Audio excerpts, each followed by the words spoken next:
The following is a Papi Chulo Radio original program. The views and opinions expressed in the commentaries and/or interviews in the following program are solely those of the individuals and are not views of Papi Chulo Radio, its parent, affiliate, or subsidiary companies.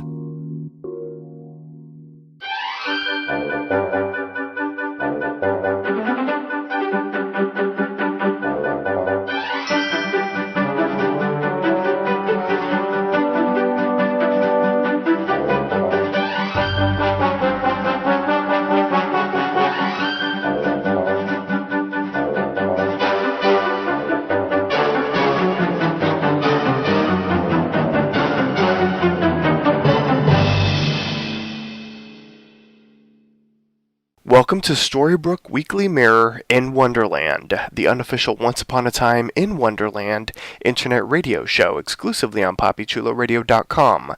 Papi Chulo Radio, pop culture on demand. I'm your host, Papi Chulo. During tonight's broadcast, we're going to revisit ABC's Once Upon a Time in Wonderland.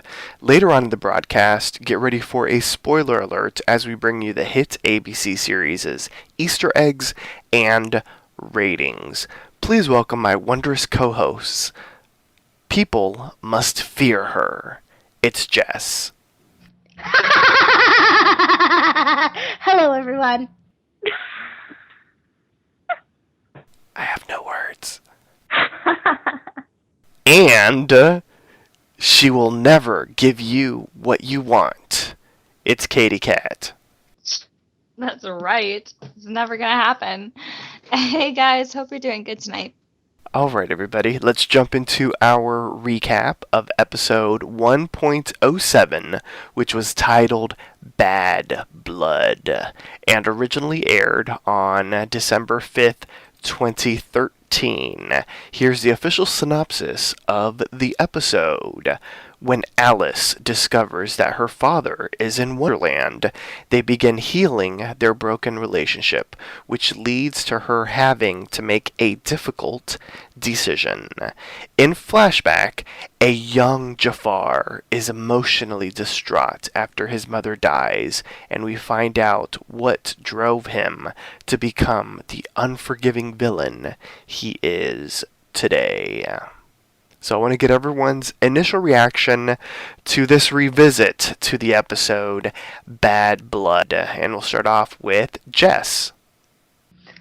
I don't think that I am ever going to say, I didn't really like this episode.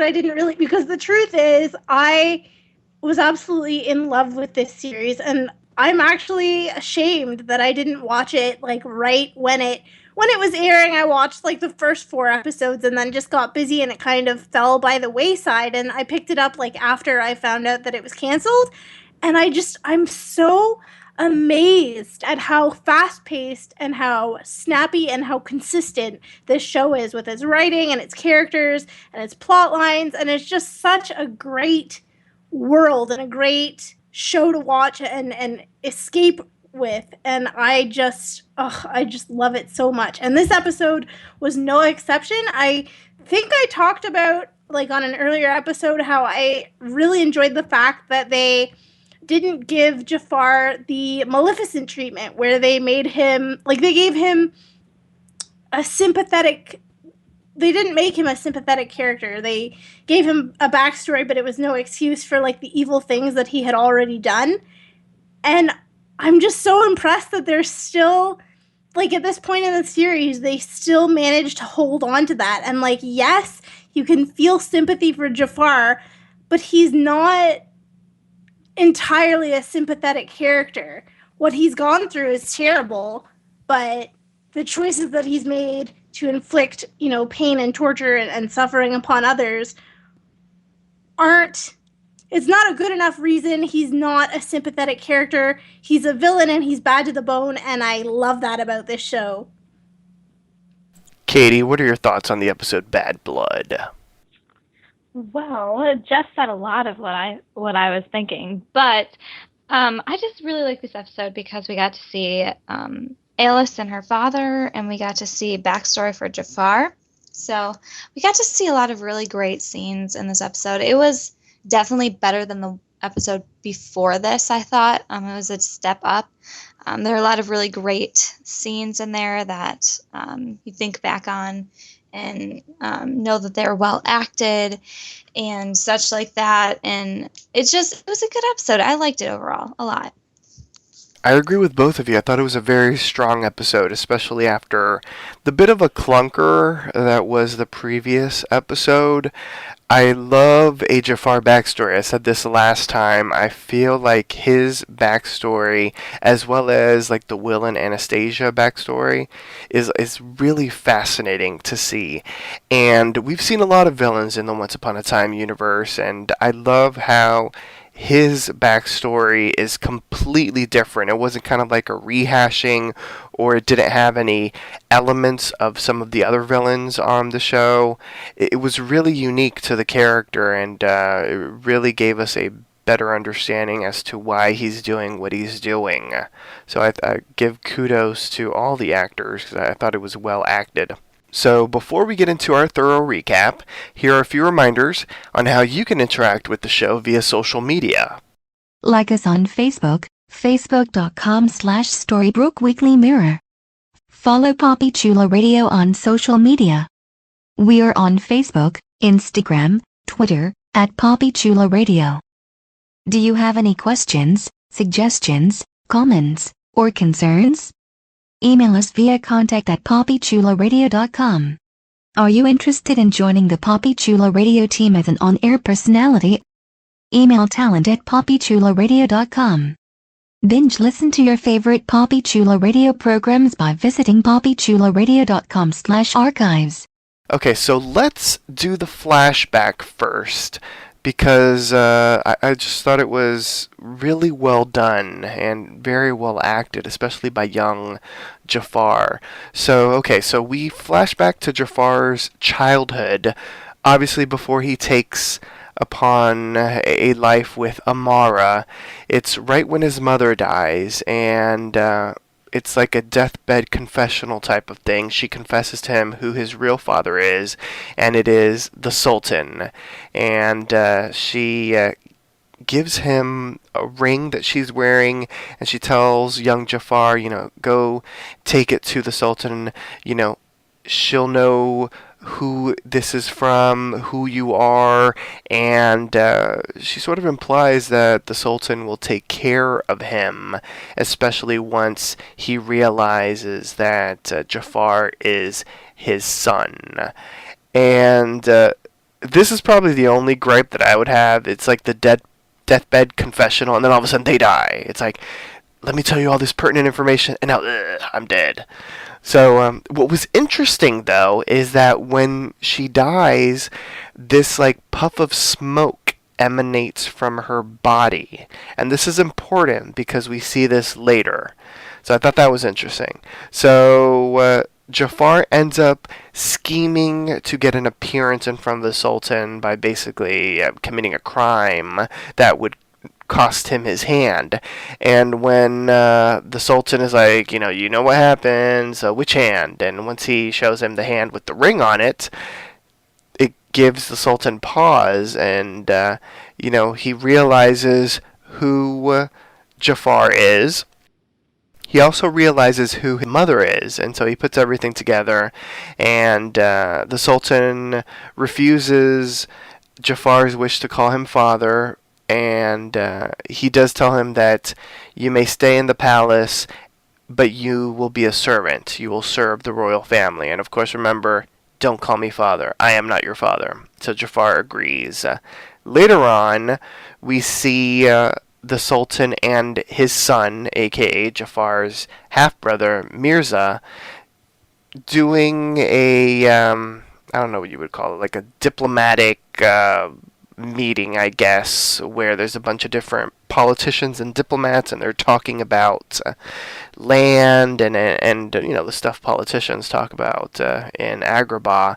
And Mirza is struggling with what he's supposed to say, because it seems as if the Sultan is prepping Mirza to be the next Sultan. And Jafar steps in and answers perfectly, and the Sultan sort of smooths things over, because everyone's shocked, that a peasant would know this, and he's like, even the servants in Agrabah are educated. Later on, Mirza finds Jafar in his quarters and begins to beat him for making him look like an idiot. The Sultan catches him, and Mirza apologizes, but the Sultan's like, no, you must instill fear in your subjects. And so he allows Mirza to continue beating Jafar. Later on, the Sultan speaks with Jafar in private, and Jafar apologizes, says he's sorry, and the Sultan says he knows, and this will teach him how to be discreet. He then grabs Jafar's head and begins to drown him in like a wash basin type of thing. And it appears as if Jafar is drowned. And so the Sultan orders the guards to basically toss Jafar's body, to get rid of the body, toss Jafar's body in the garbage or whatever. Jafar ends up waking up, far away from the palace. And it was interesting because that puff of smoke, sort of emanates above him. And remember the puff of smoke that his mother had, or at least that expired from her when she expired? It surrounded him, and that's how he wakes up. And he gets, he breathes new life into him. Later on, after some time, Jafar is now older, and he has transformed, and this is after he's imprisoned Amara. He enters the Sultan's castle, and now the older Sultan, is like, who are you? And Jafar is like, look into my eyes, you know who I am. And we see that the man that has been imprisoned in the cage in Jafar's dungeon is the Sultan, aka Jafar's father. And they basically have a face-to-face conversation. Mirza shows up, and the Sultan's like, help me, Mirza, help me. And Mirza ends up being a coward and flees, and Jafar ends up instantly killing him.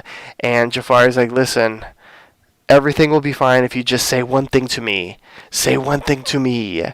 And the Sultan is like, I will never say that to you. I will never call you my son, and I will never let you call me your father. So that's basically the flashback. I feel like it was very straightforward, so I was like, let me just get all of the pertinent information out the way so that we can discuss it. So what did we think of this flashback? I thought it was very tragic, and it was very sad, and I really felt for young Jafar.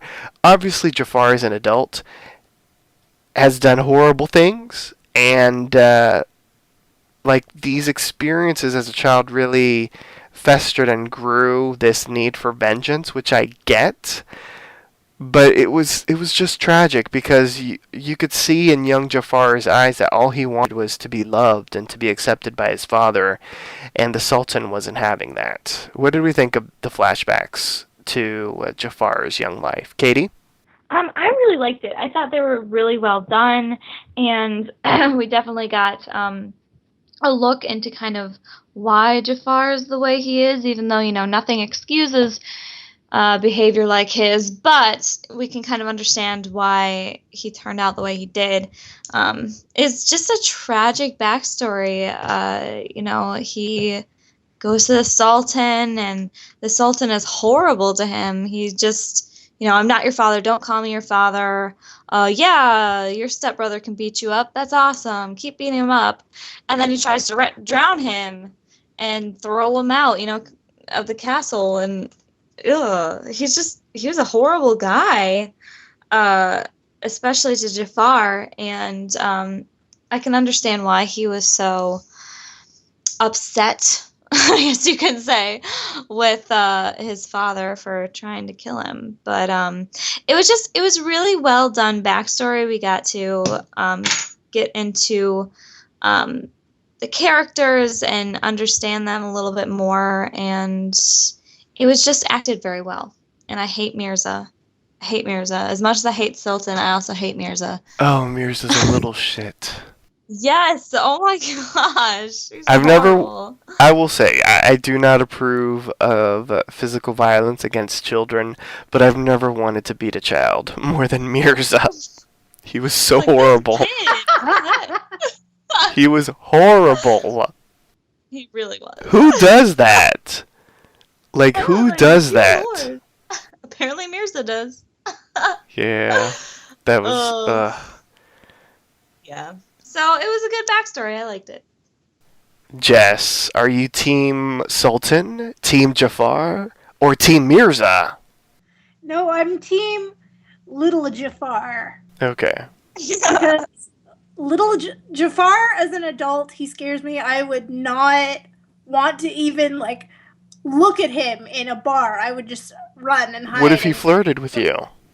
No, my vagina would be cringing. Oh my god. It would be just so bad. Because I'd be like, I must go. He has the look of evil in his eyes. But, it would just, not that he's not handsome, because he is, but he's also, like, super nefarious and evil and just no. Ugh, automatic vagina cringe.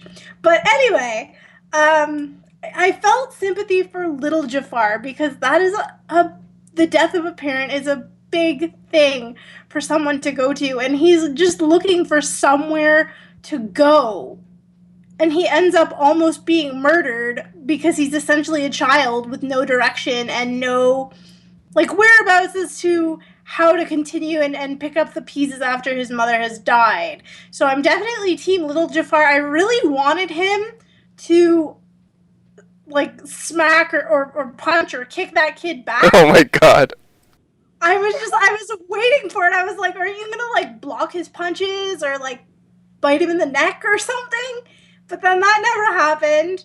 And then, you know, his dad tried to, it was uncomfortable. Like, I actually felt the need to turn my eyes away from the screen on the rewatch while it was playing, because I just, but I will say this, I did like the lines drawn between Jafar and Alice and their relationships with their father and struggling to gain acceptance, and they turned out so differently.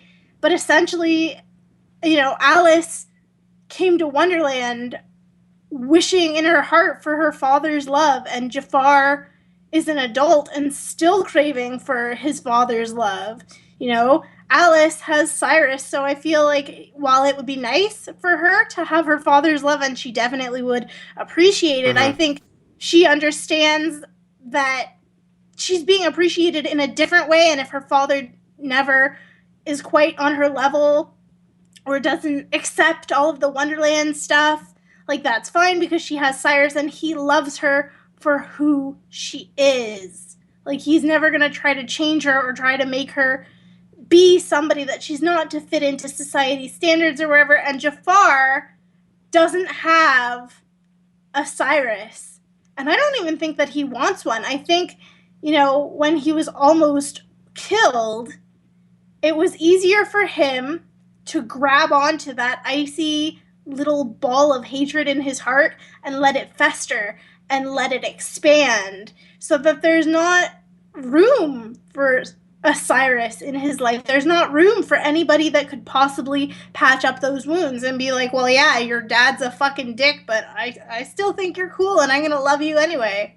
Yeah, that's true. In the Once Upon a Time universe, there have been very few times when I cringe. Speaking of cringing, although I don't have a vagina, so that can't cringe. But speaking of cringing in general, there are very few times when I've cringed. I think on the mothership, it was when Mr. Gold was beating Belle's father in the cabin. Like, that was cringeworthy.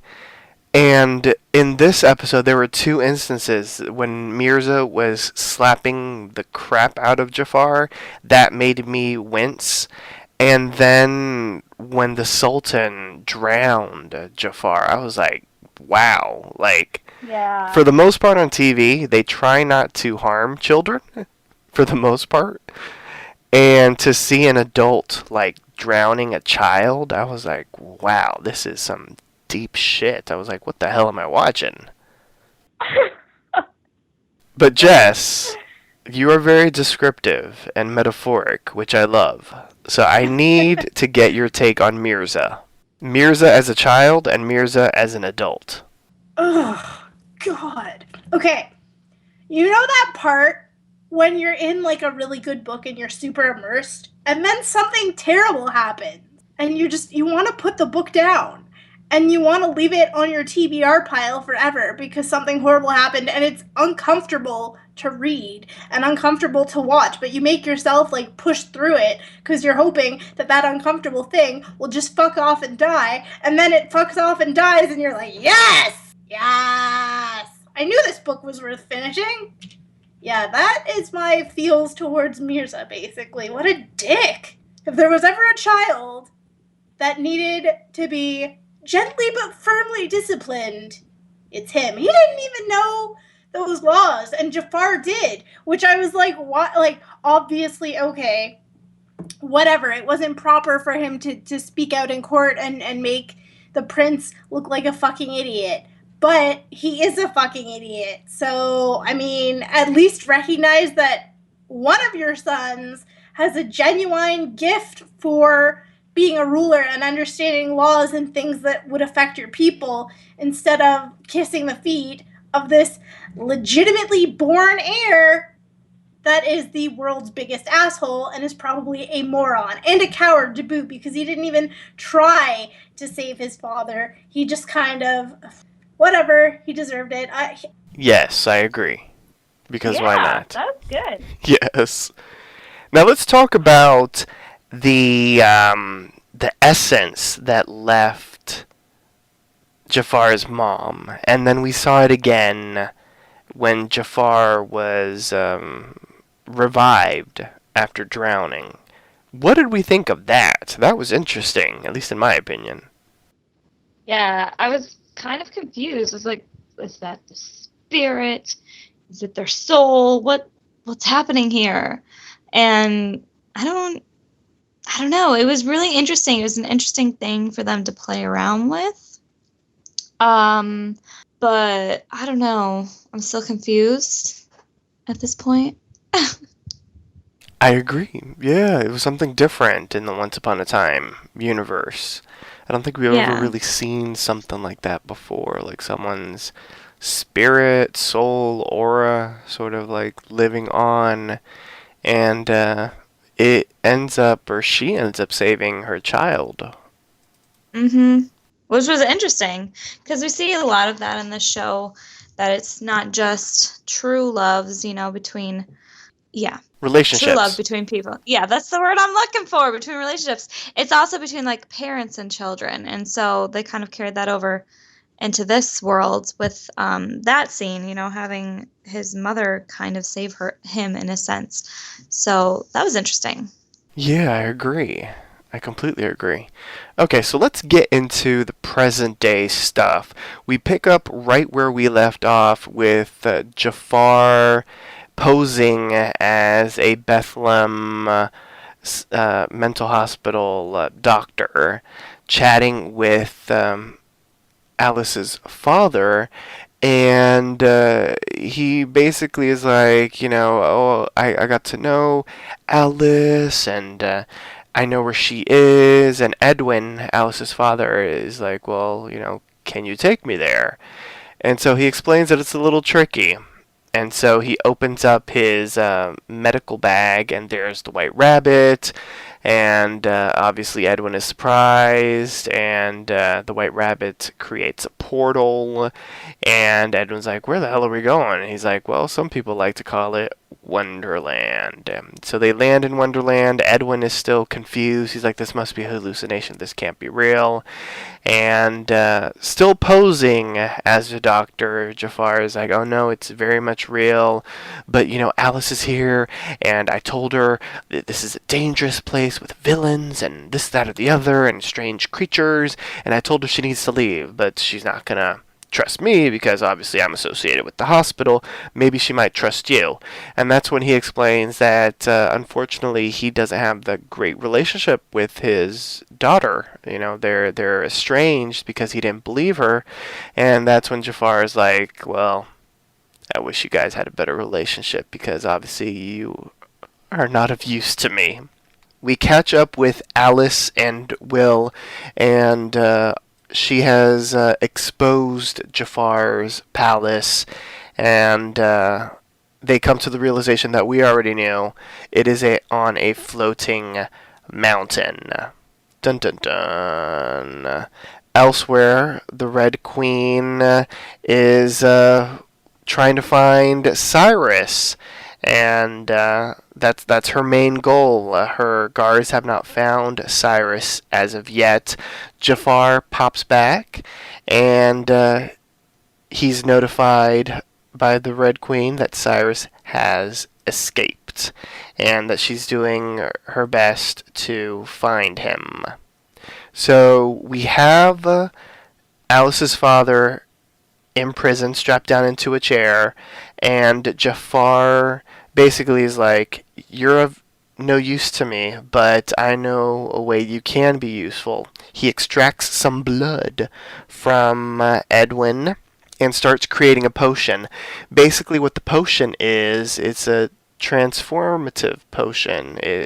He's going to drink it up or inject it in, whatever, and he's going to transform into Edwin. And after sort of questioning him a bit more about Alice and figuring out if he's left-handed or right-handed, he's ready to go. And so he ends up finding Alice and takes the potion, transforms into Edwin, and basically reunites with Alice.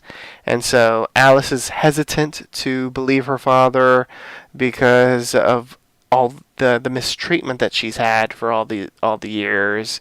But her father shows himself to be very helpful, and even after a chat with Will, he's like, how can I get through to her? And Will sort of explains that Alice, sees people for who they are and sees the better in people and will do anything to help the people that she loves.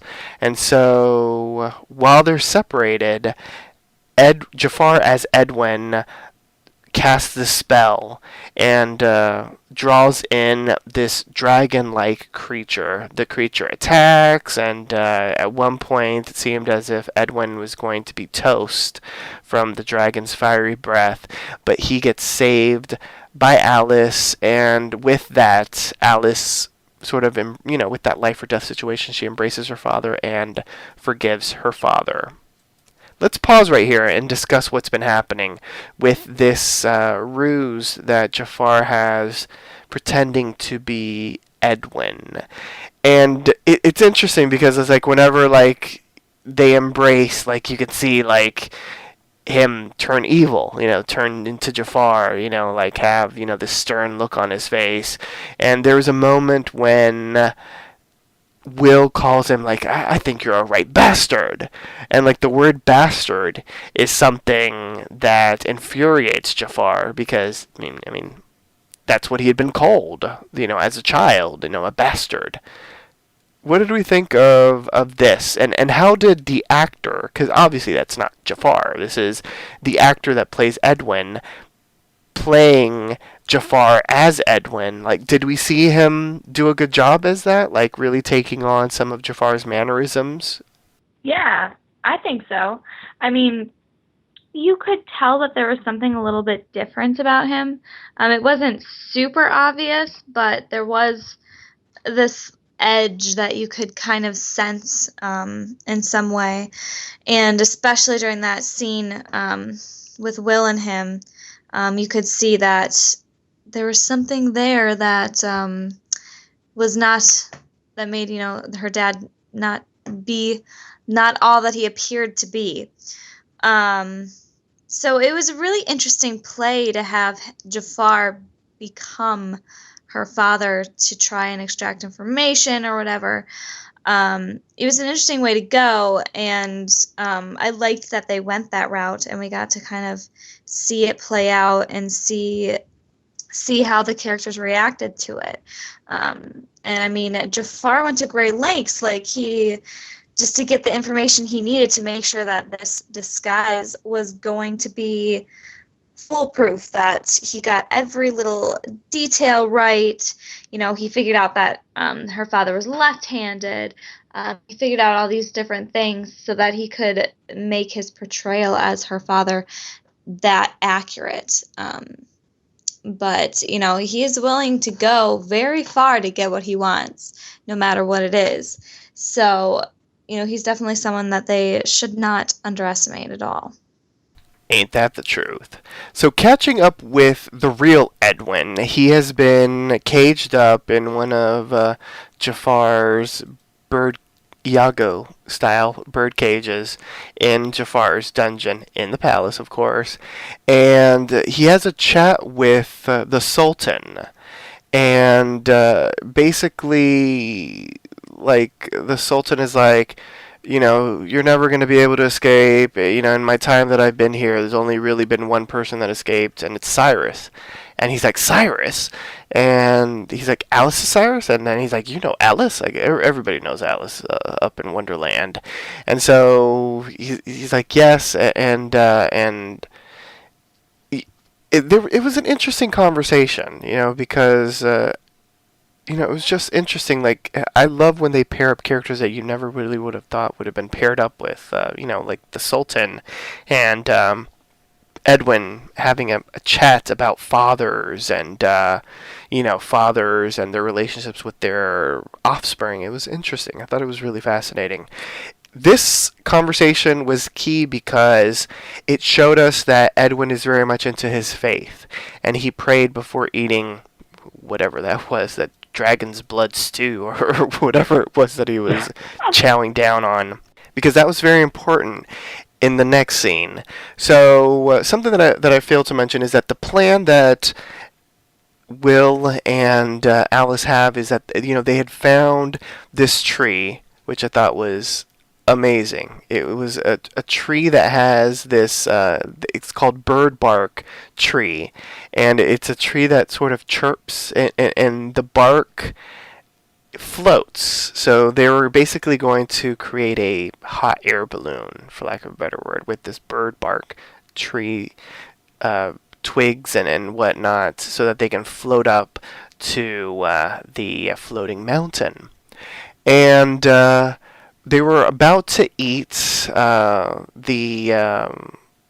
cooked dragon meat, and Edwin sort of grabbed a piece and he just started chowing down, and he was like, oh, okay, it's good. And so Alice immediately noticed something wrong, and so she created some ruse to step away, and she explains to Will that her father prayed over everything. Like, even if he was eating a little snack of something, he would say grace over it before eating it. And so she's like, that's not my father. And so they step away, and they're like, we need to basically hightail it out of here. And Jafar ends up revealing his true self because he had buried his serpent staff in the ground. So upon sort of just continuing to escape from it, they're getting as far away from where Jafar was. Jafar, back in his palace, ends up grabbing Edwin and is like, you're going to be useful one way or the other. And so on his magic carpet, he arrives to where Alice and the knave are, and basically he tells Alice, you're going to use a wish. And she's like, oh, we're back at this, you're going to keep on torturing people and making me use my wishes. And he's like, well, until it fails, you got to stick with what works. And so he basically has Edwin float above the ground. Below him is the ocean, and he's basically can fall down to his death. And Alice is like, well, I don't even know if you're my real father. I don't know if I should believe who you are. And he's like, well, I understand. Everything that I've done has proved you to be able to believe a charlatan, believe that anyone could be me. I don't know what he had done to you prior to this moment, but just know that it's me. I understand everything. I'm sorry that I didn't believe you. And they get into this whole thing where it's like this really emotional heart to heart. And he's like, I blamed you for your mother's death, and I basically abandoned you, and I was never there for you when you needed me. When you needed someone to believe in you, I should have been the one to believe you. And that triggers something in Alice, and he's like, whatever goes on with this right now, I don't deserve your help, but there is something that I need to give you, and that is hope. And that hope is that Cyrus is alive. He escaped. He's out there somewhere looking for you. And with that, Jafar lets go of his grasp, and Edwin falls down to what appears to be his death. But before he does land, Alice wishes that her father is back home, and so that we do see that Edwin arrives back home, and his wife Sarah, wakes him up, and he's like, I could have sworn, I had this dream, and I was with Alice, and she saved me, and I nearly died. And she was like, well, that was some sort of dream, that was some kind of dream. But when she leaves, like, you could see that there's like confusion in his eyes. So with that, Alice uses another wish, and Jafar leaves, and he's basically twirling his mustache, and he's like, haha, we're closer now to that genie being mine. Brum, brum, brum. And so, just to wrap things up with Jafar, I mean, he returns back to the Sultan, and no, wait, hold on. Wait, I think I'm confusing episodes. The Sultan, when he approaches the Sultan, is that in this episode? When the Sultan lands on the red carpet? Yeah, that is this episode. Yeah. Okay. So Jafar returns back, and he has a conversation with the Sultan. Obviously, we now know who the Sultan is via we know that he's the Sultan now at this moment in the episode because of the flashbacks. And they have a face-to-face chat because the Sultan's like, I'm done chatting with you through bars. And they have a conversation about what Jafar wants and his end game, basically. And the Sultan's like, even after all these years, I'm not going to give you what you want. You don't deserve my respect. You're not going to have me claim you as my child, as my father. You're not going to get my love. You can't make someone love you.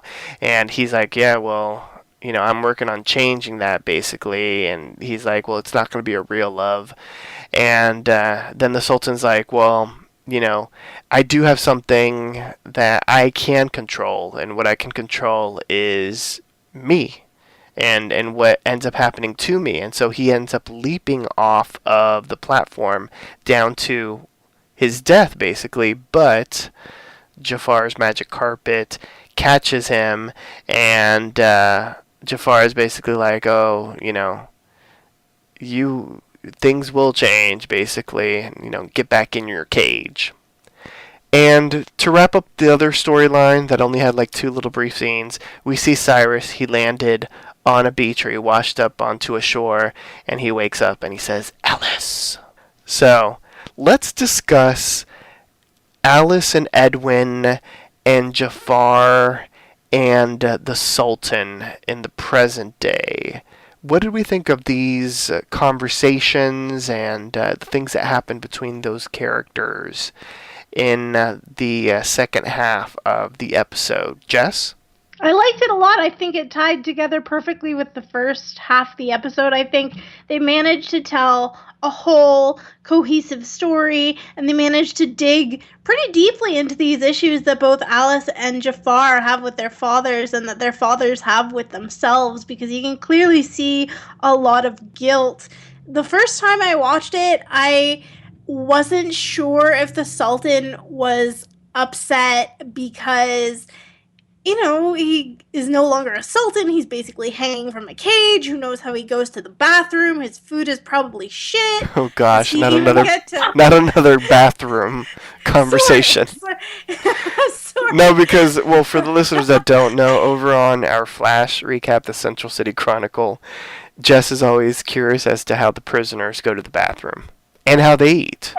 And how they shower. Like, how does he shower? Does anybody give him a change of clothes? Like, Well, Alice and the maid haven't changed their clothes in a long time. That's true. They haven't. But they're also not stuck in a cage. Well, that's true. But, I wondered if it was just, out of regret for his position that he's currently in, or if it was, mixed with a little bit of regret that he was a shitty father and could have done so much better by his son, because it's not like he was like, oh, I doubt that you are my child, because right away Jafar was like, look at my face and tell me who my mother is, and he knew right away. Like, he knew that Jafar was his son. So, and even rewatching it, I couldn't decide whether or not he was sad and introspective because he felt bad for not rising to the challenge of being this boy's father and having a definite hand in turning him to the monster that he became, or if he was just upset because, he's in a cage and his toilet is nowhere. Oh gosh. Can I say, even though it wasn't the most shocking twist, it was still a really neat twist that prisoner was the Sultan. Maybe it's just me. But okay. No, I agree. Okay, I definitely agree. So Jess handled the Sultan and Jafar part of it. Katie, what did you think of Edwin and Alice's conversation and everything that transpired, the wish and everything, and Edwin's look after he discusses what happened with Sarah? You know what? I really liked it. I thought that was one of the strongest scenes in this episode, especially. We got to see a really great heart-to-heart between Alice and her father. They've had such a rocky relationship. They've had such a rough time, and she feels totally betrayed by him. But yet at this point, she gets to have a real conversation with him. It's kind of an inopportune time to do that when he's kind of hanging over a cliff for dear life, but it worked for them. It really did work, and it was a great conversation for them to have, and to kind of patch things up. And he showed her that he truly does love her, by being willing to give up his life just to give her hope, that Cyrus was still alive. That was the least he could do after sending her away and treating her as horribly as he did and not believing her all those years. Now he knows the truth, and the least he could do was give her hope, rather than beg for his life. And he still got to be saved in the end, and Alice did use that wish, which I was not expecting. When I first watched the series, I was not expecting them to use the wishes so soon. And I mean, maybe this is halfway through at this point, but it doesn't seem like it. And it seems like, she only has one wish left now. Like, what the heck? But it's clever. It's clever of them to do, because it raises the stakes a lot. And I like that Alice, even though she is using her wishes, I like that she's using them for valid reasons. She's using them to save the people that she loves, which I don't think anyone would do any less. But, yeah. And then Edwin going back, I'm trying to remember the look she had, but I'm trying to remember it. Did she look pissed? Did she look... Well, no, Sarah looked, she kind of looked, I'll be honest, she kind of looked pissed when he mentioned Alice. But Yeah. after she left, because she was like, oh, it was just a dream. It was just a dream. Come back up to bed. Like, he had this, like, knowing look on his face. Oh, he did. Yeah. That's right. That's right. He did. He knows. He knows deep down. He can feel it in his heart. It's something that's beyond a dream. Definitely something that's beyond a dream. He can feel it deep in his heart that it was true. And Alice did save his life. And she loves him and she forgives him. And I'm sure that's a big relief off of his chest. Yeah, I think so as well. So let's get into the MVP, the most valuable player, the character that impressed you the most, and why. So let's get everyone's MVP for this episode, Bad Blood. We'll start off with Jess. For me, I think this episode's MVP was definitely Mirza.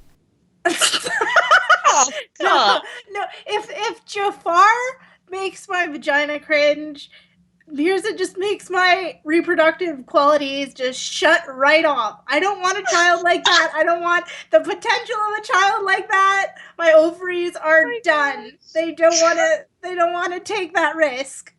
Oh my. Kids are demons, especially kids like that. Shout out to Jess's ovaries. Oh my god. He is the best ad for birth control I've ever seen on public television. Oh my goodness, this is great. Well, there's that. For me, I think the MVP this episode was probably, and I've said this before, but it's got to be, for me, Alice, specifically because she does something that I know I wouldn't be able to do if I was in her shoes. I'm not saying that I would turn into Jafar if, I was in those same circumstances, but Alice is able to forgive and try and help the people who have slighted her, whereas a lot of people would just be like, all right, well, you sucked, so bye. And the fact that she can see beyond that and see something worth redeeming in her father, who, by the way, we didn't really get to mention this, but wow, the makeup team did a fantastic job making her father's new wife, what is her name, Sarah? They did a great job making her face look like a deflated football. Oh my. A deflated 3D football, because it was kind of squarish, so it's like a deflated 3D football. But they did a great job with that, because she does have pretty features. It's just the way that they were made up. I think that's called a read. I don't know what that means. Good grief. Well, you threw some shade. Oh, sorry. This is American slang. We will teach you, young Canadian. That's true. My goodness, I just said something horrible, eh? I'm sorry. That's too funny. It's definitely got to be Alice because of all the reasons I just mentioned, but also she really is...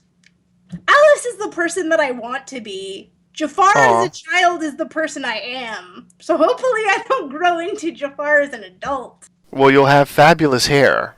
That's true. And a magic staff. Yes, and a magic carpet. Oh, it's not too bad.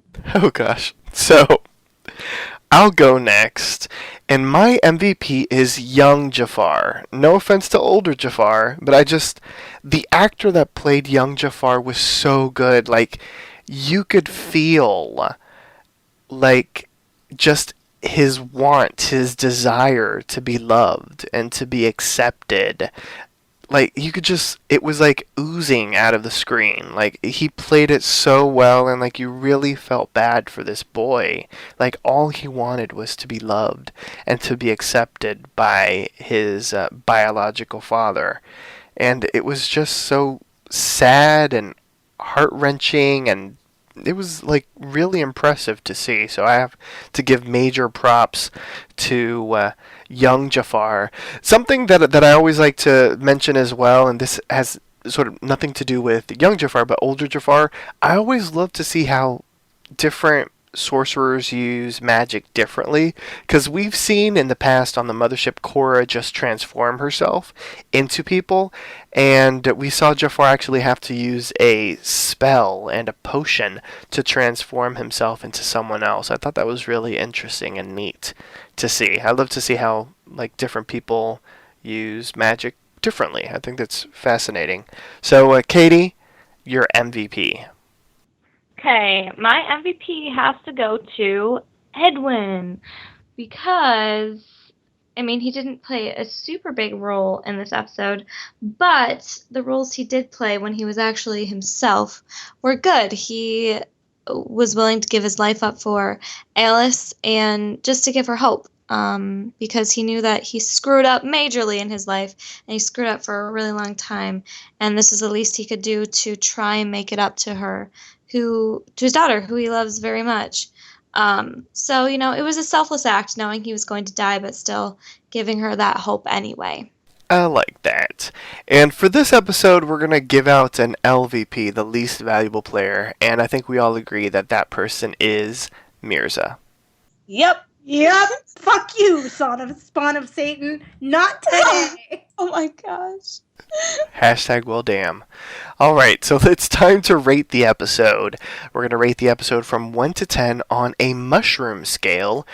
You may use the point system if needed.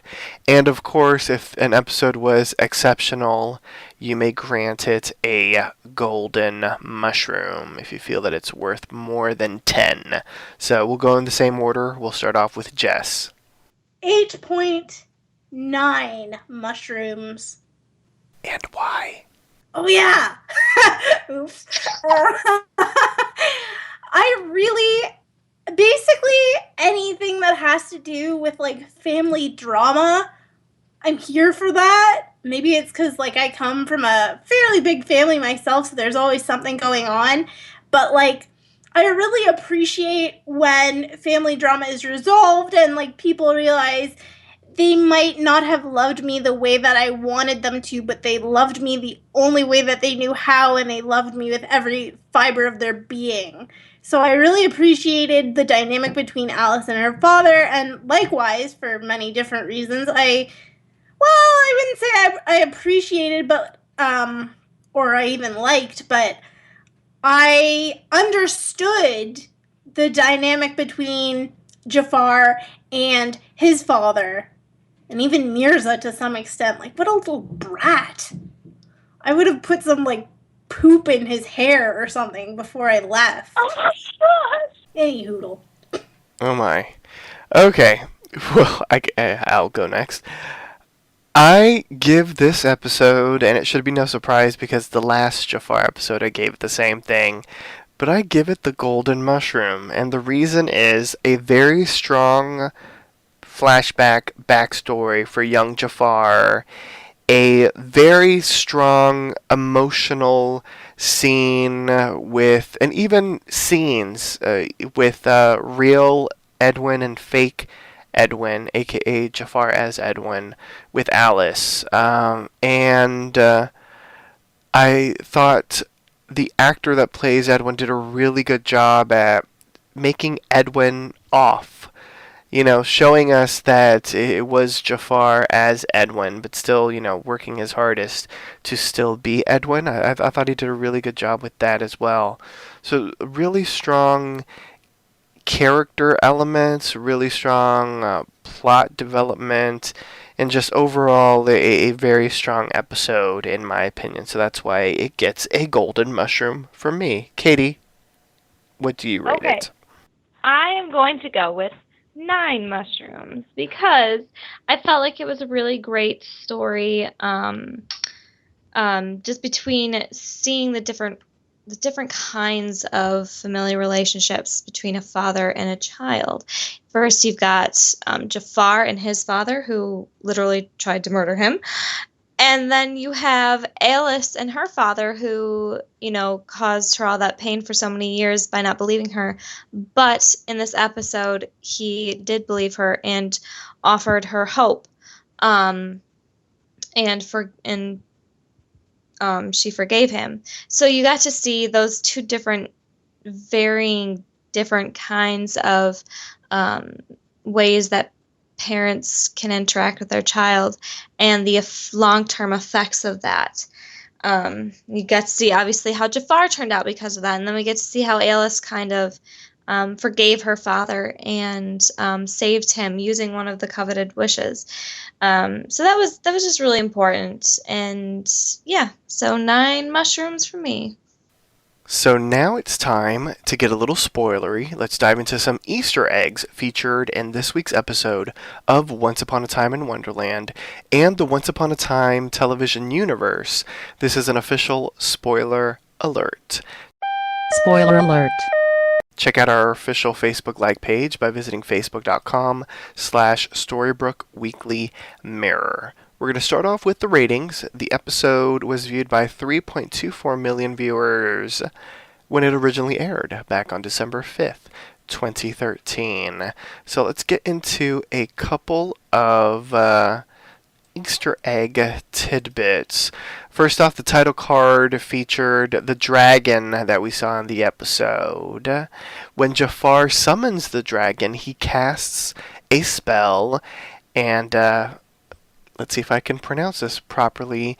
Ego vocare te dolor, ego vocare te damnum, ego vocare te faciam silus, which is Latin for I call you pain, I call you loss, I call do or will do crime.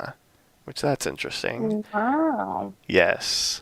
When Edwin is about to eat, he says part of the Catholic meal prayer, "Bless us, O Lord, and these thy gifts, which we are about to receive from thy bounty." He also says that his God hears every prayer, and that he prays for his daughter.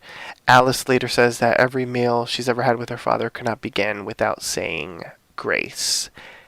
Something that we might like about Mirza is that Mirza wears a similar prince attire to Aladdin, aka Prince Ali of the Disney film Aladdin. Thought that was interesting. Yeah, that's super cool. This episode features a rendition of the Aladdin story featuring the genie, the sorcerer, and the sultan. We also have characters, of course, from Alice's Adventures in Wonderland, namely Alice the Knave and the White Rabbit, as well as characters from the story's sequel, Through the Looking Glass, aka characters such as the Red Queen and the Tweedles. The dragon that Alice, Will, and Edwin, or Jafar as Edwin, encounter has 2 legs, meaning that it's technically a wyvern. A wyvern is a legendary creature with a dragon's head and wings, a reptilian body, 2 legs, and a tail. The most important difference between a dragon and a wyvern is that dragons are depicted with 4 legs or without legs, whereas a wyvern only has 2 legs and does not breathe fire, although they are known to breathe poison instead. However, the 2-legged creature that Alice and the others encounter does indeed breathe fire.